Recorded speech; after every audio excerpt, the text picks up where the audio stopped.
Dear student, आज के lecture में हम मल्टीप्लेक्सर के बारे में डिस्कस करेंगे। सबसे पहले एक क्वेश्चन आता है कि मल्टीप्लेक्सर होता क्या है। Multiplexer means many input one output. अब बहुत सारे इनपुट कैसे हो सकते हैं। एग्जाम्पल के लिए आप देख सकते हैं कि किसी भी रेलवे प्लेटफॉर्म पर क्या होता है, बहुत सारे स्टेशन से या बहुत सारे सिटी से ट्रेन आती हैं और एक प्लेटफॉर्म पे आके रुकती हैं। तो क्या होगा, यदि ये 4 जगह से ट्रेन आ रही हैं और आपके पास सिर्फ एक ट्रैक है, एक प्लेटफॉर्म है, तो क्या होगा, इनमें से आपको किसी एक को सेलेक्ट करना पड़ेगा और एट ए टाइम एक ही ट्रेन उसमें आ सकती है। उसी तरह से यदि आपके पास कोई नंबर्स हैं और उसमें आपको मैथमेटिकल ऑपरेशंस करने हैं। अब मैथमेटिकल ऑपरेशन होते हैं सपोज प्लस, माइनस, मल्टीप्लिकेशन या डिवीज़न। तो इन चारों में से कोई एक ऑपरेशन एट ए टाइम कर सकते हैं, चारों नहीं कर सकते हैं। तो इस तरह से ऐसी कंडीशंस होती हैं कई जगह जिनमें यदि बहुत सारे काम हैं या बहुत सारे ऑपरेशंस किए जा सकते हैं तो उनमें से केवल एक को आपको सेलेक्ट करना होता है। तो इस काम को करने के लिए मल्टीप्लेक्सर का यूज़ किया जाता है। तो मल्टीप्लेक्सर का डिजिटल फॉर्म में, डिजिटल इलेक्ट्रॉनिक्स के नॉर्म्स में क्या डेफिनेशन हो सकता है। Multiplexer is a combination circuit that has many input and one output. Short में आप इसको कह सकते हैं many input and one output. And second इसको कह सकते हैं डाटा सेलेक्टर। डाटा सेलेक्टर कैसे, क्योंकि हम इनमें से किसी एक डाटा को, एक इनपुट को सेलेक्ट कर रहे हैं। तो अब हम सबसे पहले मल्टीप्लेक्सर के सबसे स्मॉलेस्ट यूनिट को डिस्कस करेंगे। सबसे स्मॉलेस्ट यूनिट क्या होगा, यदि एक इनपुट होगा और एक आउटपुट होगा तो कोई सिलेक्शन नहीं हो रहा है, तो इसका मतलब वो मल्टीप्लेक्सर का वर्क नहीं करेगा। तो हम ले लेते हैं 2 इनपुट और एक आउटपुट। तो यदि हम 2 इनपुट और एक आउटपुट लेते हैं तो उसको हम कहेंगे 2:1 मल्टीप्लेक्सर, और इसको शॉर्ट में हम कहते हैं मक्स। इसका मतलब क्या हुआ कि ये 2 इनपुट हैं और एक आउटपुट है। तो यदि इसका सिंपल सा ब्लॉक डायग्राम बनाए तो कैसे बनेगा, यहाँ पे 2 इनपुट को शो कर रहे हैं I0 से और I1 से, और आउटपुट कितने हैं। याद रखिए मल्टीप्लेक्सर में इनपुट चाहे कितने भी हों, आउटपुट केवल एक होता है। अब इन 2 में से किसको यहाँ आउटपुट में भेजना है, ये कैसे डिसाइड किया जाएगा। इसके लिए एक कुछ कंट्रोल लाइंस यूज़ की जाती हैं और वो कंट्रोल लाइन डिसाइड करती हैं कि इन दोनों लाइंस में से कौन सा लाइन आउटपुट से कनेक्ट होगा या आउटपुट में जाएगा। चूँकि यहाँ पे 2 लाइन हैं, 2 इनपुट्स हैं, तो हम यहाँ पे एक कंट्रोल यूनिट यूज़ कर रहे हैं, सपोज S या S0। अब क्या होगा, S0 पे डिपेंड करेगा कि ये I0 को इधर आउटपुट में भेज रहा है या I1 को आउटपुट में भेज रहा है। डिजिटल फॉर्म में हम जानते हैं कि किसी भी वेरिएबल के 2 वैल्यूज़ हो सकते हैं, आइदर 0 या 1। तो यहाँ पे हम डिसाइड कर सकते हैं, यदि वैल्यू 0 है तो यहाँ से I0 जाएगा, और यदि इसकी वैल्यू 1 है तो ये I1 को आउटपुट में भेजेगा। तो अब इसी चीज़ को, यदि ये है 2:1 मक्स, तो यदि इसी चीज़ को हम टेबल फॉर्म में शो करें तो कैसा होगा। बहुत ही सिंपल वे में इसको लिखा जा सकता है। यह है आपका सिलेक्शन लाइन। सिलेक्शन क्या लिया है हमने, यहाँ पे लिया है S0 लिया है, यहाँ लिया है हमने S0 और आउटपुट लिया है Y। तो ये ले लेते हैं आउटपुट Y। अब सिलेक्शन लाइन की वैल्यू क्या होगी, सिलेक्शन लाइन की वैल्यू आइदर 0 होगी या 1। तो क्या लॉजिक आ रहा है, यदि सिलेक्शन की वैल्यू 0 है तो आउटपुट यहाँ पे क्या होगा I0, और उसी तरह यदि सिलेक्शन की वैल्यू 1 है तो आउटपुट जाएगा I1। तो ये इसमें इनपुट में कोई चेंज नहीं होता, केवल जितने नंबर ऑफ इनपुट्स हैं वो सिर्फ आउटपुट में अपीयर होते हैं। किस पे डिपेंड करते हैं, और वो सिलेक्शन लाइन पे डिपेंड करते हैं। तो यदि इसको आप इक्वेशन के फॉर्म में लिखना चाहें तो कैसे लिख सकते हैं, इसका इक्वेशन क्या हो जाएगा, output y is equal to, ये किस पे डिपेंड कर रहा है, इसमें आउटपुट y में I0 भी आ रहा है एक बार और दूसरी बार I1 भी आ रहा है। तो हम लिख सकते हैं I0 और फिर ये लिख सकते हैं I1। लेकिन I0 कब जा रहा है, ये हमको देखना है। I0 कब जा रहा है, जब S0 की वैल्यू 0 है और डिजिटल में आप जानते ही हैं कि यदि जीरो को रिप्रेजेंट करना हो तो वेरिएबल को कैसे शो करते हैं, इसमें वेरिएबल को शो करते हैं।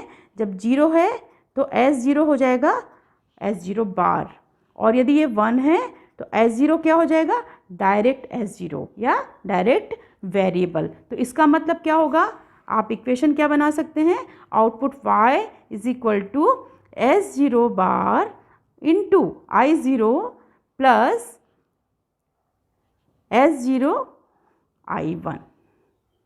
यहाँ S0 की जगह कोई कंट्रोल भी लिख सकते हैं या कोई दूसरे टर्म्स भी लिखे जा सकते हैं। तो फाइनल इसका इक्वेशन क्या हुआ, output y is equal to S0 I0 S0 bar I0 plus S0 I1। अब यदि इसका आपको लॉजिक डायग्राम बनाना हो तो कैसे बनाएंगे, सिंपल है। ये कौन सा फॉर्म है, ये है प्रोडक्ट और ये भी प्रोडक्ट और इसके बीच में हो रहा है सम, तो इसका मतलब है ये सम ऑफ प्रोडक्ट फॉर्म है।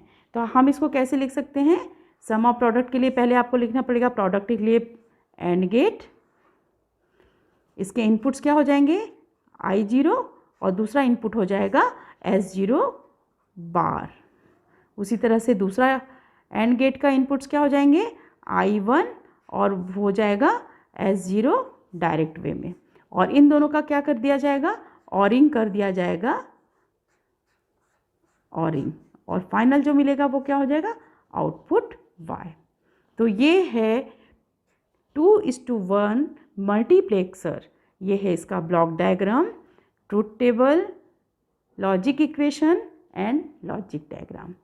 यही प्रिंसिपल बाकी सभी मल्टीप्लेक्सर में यूज़ होता है, जो कि इससे बड़े मल्टीप्लेक्सर बनाए जाते हैं। अब कौन कौन से मल्टीप्लेक्सर बनाए जा सकते हैं, 2:1 है, 4:1, 8:1, 16:1, 32:1 एंड सो ऑन।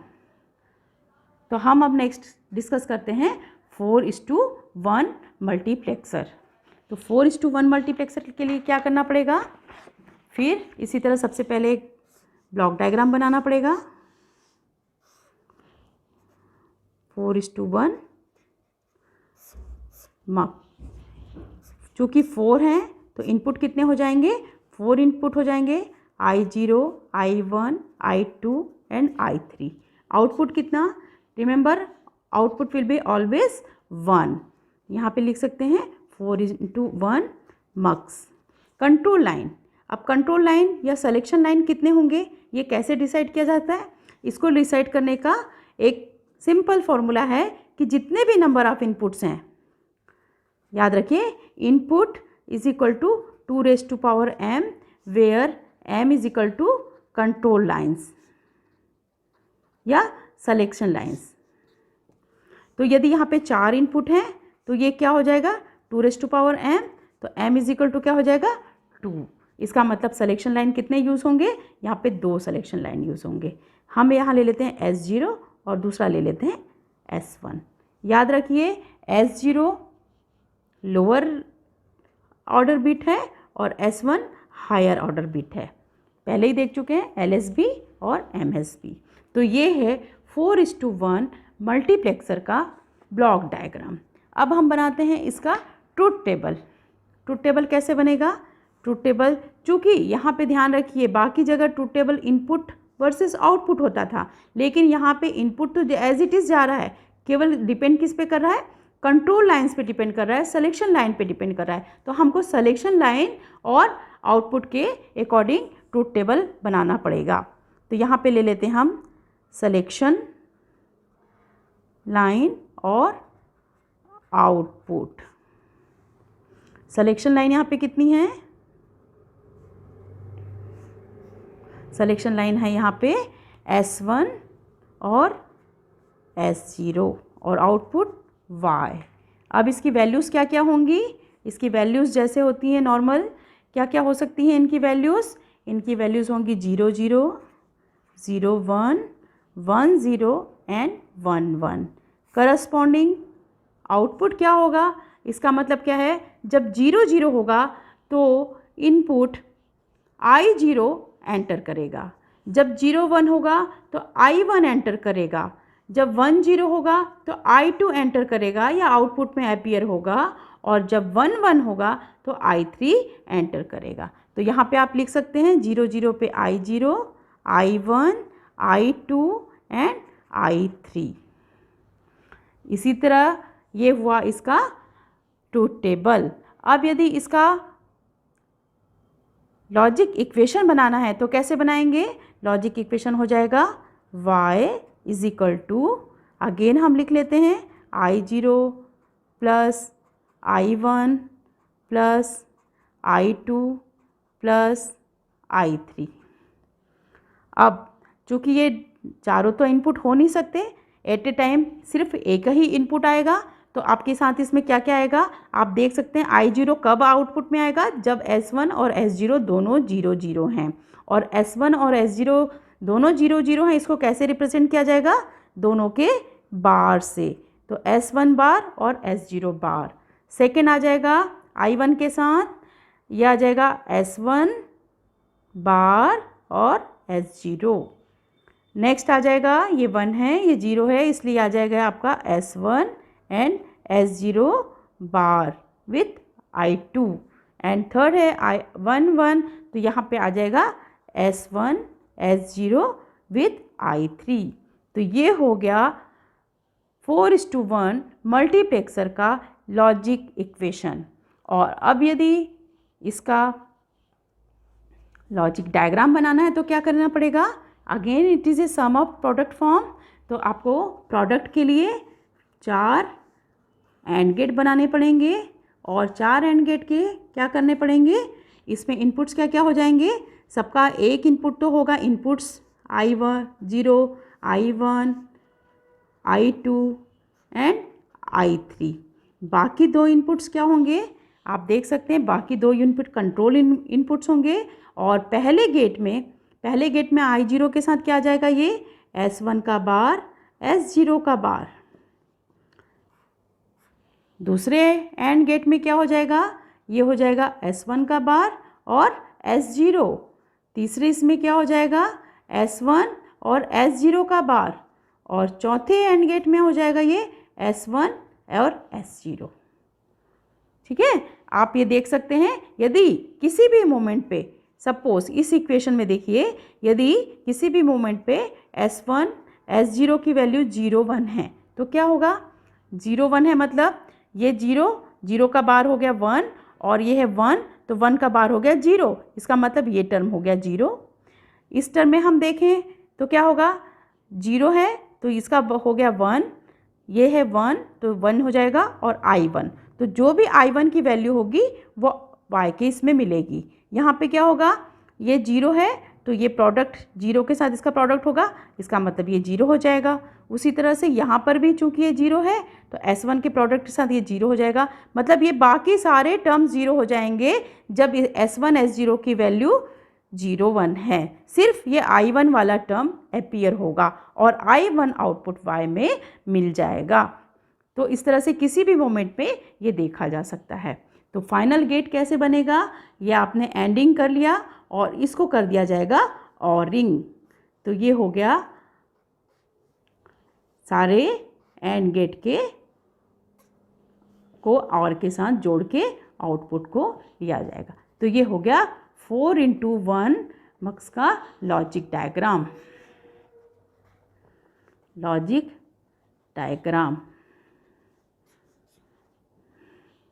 इसीलिए इसे डाटा सिलेक्शन भी कहा जाता है, क्योंकि एट ए टाइम केवल एक ही डाटा आउटपुट में अपीयर हो रहा है। इसी लॉजिक पे 8:1 मल्टीप्लेक्सर भी बनाया जा सकता है। 8:1 मल्टीप्लेक्सर कैसे होगा? आप देख सकते हैं इस डायग्राम में 8:1 है, इसका मतलब 8 इनपुट लाइन्स होंगी, I0 to I7, I0 to I7 8 input line. उसके बाद फिर चूँकि 8 है इसका मतलब कैसे निकालेंगे आप? 8 = 2 raised to power m। m क्या है? m is the number of control lines. तो m की वैल्यू क्या हो जाएगी? 3, मतलब आपको 3 कंट्रोल लाइन्स लगेंगे 8 इनपुट को कंट्रोल करने के लिए। और फाइनल आउटपुट क्या है? y है सिंगल आउटपुट, ये है। तो ये है 8:1 मल्टीप्लेक्सर का ब्लॉक डायग्राम। यहाँ पे एक और चीज़ यूज़ किया गया है EN। EN क्या है? Chip enable signal. Chip enable signal का क्या मतलब है? ये चिप इनेबल, यदि ये सिग्नल हाई या लो होगा तभी ये चिप जो है इनेबल होता है, अदरवाइज़ ये पैसिव मोड में रहता है और चिप कोई काम नहीं करता।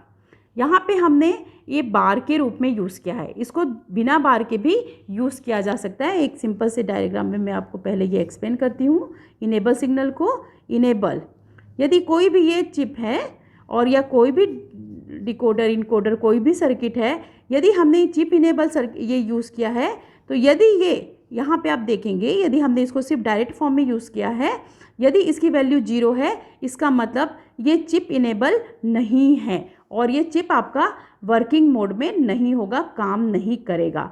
तो इसको काम में लाने के लिए क्या करना पड़ेगा? इस केस में इनेबल सिग्नल को हाई रखना पड़ेगा तो ये काम करेगा। ठीक है, इसको दो तरीके से यूज़ कर सकते हैं, या तो इसको जब ये लो हो तब ये काम करे और जब यह हाई हो तब काम करे। तो जब ये लो होता है तब यदि काम करता है तो इसको कहते हैं एक्टिव लो, और जब ये हाई होने पे काम करता है तो इसको कहते हैं एक्टिव हाई। ये बहुत सारे सर्किट में आगे काम आते हैं और इनको देख के ही इसका आउटपुट डिसाइड किया जा सकता है कि ये चिप काम करेगा या नहीं काम करेगा। तो जब ये लो होता है तो लो, एक्टिव लो होने के लिए क्या करेंगे? हम इस इनेबल सिग्नल पे बार लगा के शो करेंगे, और जब ये हाई मोड पे रहता है या एक्टिव हाई मोड पे हमें वर्क कराना है तो हम इसको डायरेक्ट फॉर्म में यूज़ करते हैं। तो यहाँ पे आप देख सकते हैं, चूँकि ये इनेबल मोड पे इनेबल सिग्नल है और बार लगा के यूज़ किया गया है, कॉम्प्लीमेंट फॉर्म में यूज़ किया गया है, इसका मतलब ये क्या है? ये एक्टिव लो फॉर्म है। तो जब ये 0 होगा तब ये काम करेगा और जब ये 1 होगा तो चिप काम नहीं करेगा। चाहे इनपुट कुछ भी हो, चाहे कंट्रोल सिग्नल कुछ भी हो, इससे कोई फ़र्क नहीं पड़ता, ये चिप ही काम नहीं करेगा, पैसिव मोड पे रहेगा। तो ये हो गया 8:1 मल्टीप्लेक्सर का ब्लॉक डायग्राम। अब आते हैं ट्रूथ टेबल पे। ट्रूथ टेबल कैसा होगा? ट्रूथ टेबल में यही है, कंट्रोल इनपुट्स है एंड आउटपुट है। यहाँ पे एक और इनपुट रखा गया है ट्रूथ टेबल में जो कि चिप इनेबल। तो आप देख सकते हैं चिप इनेबल यदि 0 है तो 1 है तो क्या होगा? चाहे कंट्रोल सिग्नल्स कुछ भी हो, आउटपुट पे कोई फ़र्क नहीं पड़ेगा, और उसको दर्शाने के लिए स्टार बना के शो किया गया है। इसका मतलब है चिप जो है वो एक्टिव लो है। तो जब ये एक्टिव लो हो गया या लो सिग्नल यहाँ पे अपीयर हो रहा है तब ये चिप अपने नॉर्मल ऑपरेशन को परफॉर्म करेगा। अब चूँकि ये सारे 0 हैं, इसका मतलब ये चिप जो है मल्टीप्लेक्सर जो है नॉर्मल ऑपरेशन को परफॉर्म करेगा। अब इसकी इनपुट्स की कंडीशन क्या हो सकती है? कंट्रोल इनपुट्स की एज इट इज़, जैसे पहले भी आपने कई बार देखा है, 3 है चूँकि, इसलिए 0 0 0 0 0 1 0 1 0 0 1 1 एंड सो ऑन। अब तक आप समझ ही गए होंगे। तो जब ये 0 0 0 है, इसका मतलब क्या होगा? I0 आउटपुट में अपीयर होगा। जब ये 0 0 1 है तो I1, similarly I2, I3, I4, I5, I6 and I7। इस तरह से 7 जो हैं 8 इनपुट जो हैं वो आउटपुट में अपीयर होंगे depending upon the control signal. तो ये हो गया 8:1 मल्टीप्लेक्सर का description and block diagram and truth table. इसके आगे भी हायर ऑर्डर के भी मल्टीप्लेक्सर बनाए जाते हैं। उसको 2 तरीके से बनाए जा सकते हैं, आइदर जितने आपके इनपुट्स हैं उनको ले लिया जाए और उसमें जितने आवश्यक कंट्रोल सिग्नल्स हैं या सिलेक्शन लाइंस हैं उनको यूज़ किया जाए और उसके अकॉर्डिंग बनाया जाए, या छोटे यूनिट के मल्टीप्लेक्सर को यूज़ करके बड़े यूनिट के मल्टीप्लेक्सर को बनाया जाए। तो हम एक छोटा सा पहले एक ले लेते हैं 16:1 मल्टीप्लेक्सर का डायग्राम। तो 16:1 मल्टीप्लेक्सर का डायग्राम कैसा है आप सिंपल देख सकते हैं। ये है 16:1 मल्टीप्लेक्सर का डायग्राम। इसमें कितने हैं यहाँ से आप देख सकते हैं, D0 से लेकर D15 तक। इसका मतलब टोटल कितने हुए? 16 डाटा लाइन्स हैं या 16 इनपुट लाइन्स हैं। चूँकि 16 है तो कंट्रोल के हिसाब से कितने लगेंगे, 16 इज इक्वल टू 2m, तो m की वैल्यू क्या हो जाएगी, m इज इक्वल टू होगी 4। तो मैं m 4 है मतलब कितने होंगे, इसमें सिलेक्शन लाइन या कंट्रोल लाइन 4 होंगे। तो यहाँ पे आप देख सकते हैं 4 कंट्रोल लाइन्स हैं, A B C D। और कैसे ये वर्क करेगा, यहाँ पे फिर 16 एंड गेट्स हैं। 16 एंड गेट में पहला क्या होगा, पहला लाइन होगा पहला डाटा लाइन या पहला इनपुट, और बाकी जो कंट्रोल यूनिट्स क्या होंगे उसके इन्वर्शन फॉर्म में। ये सारे क्या होने चाहिए, 0 0 0 0। तो सबसे पहला वाला इनपुट आउटपुट में अपीयर होगा। सेकंड के लिए क्या हो जाएगा, 0 0 0 1, तो उसके फिर सेकंड जो है वो आउटपुट में अपीयर होगा। इस तरह से ये 16:1 मल्टीप्लेक्सर डिज़ाइन किया जाता है।